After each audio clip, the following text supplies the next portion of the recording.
बहुत समय पहले उज्जैन नगरी में एक प्रतापी और न्यायप्रिय राजा राज करते थे, राजा विक्रमादित्य।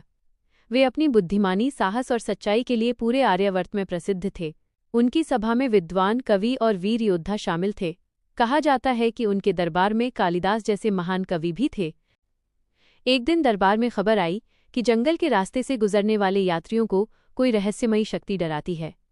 लोग कहते थे कि एक बेताल पेड़ पर उल्टा लटका रहता है और जो भी उसे पकड़ने जाता है उसे उलझे हुए प्रश्नों में फंसा देता है।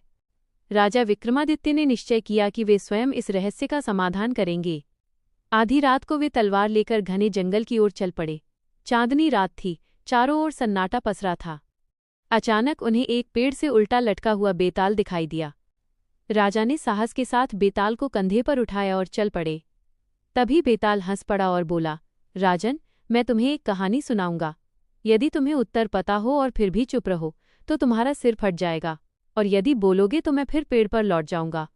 बेताल ने एक कठिन प्रश्न पूछा, एक राजकुमार, एक मंत्रीपुत्र और एक साधु के बीच सच्चा त्याग किसका था?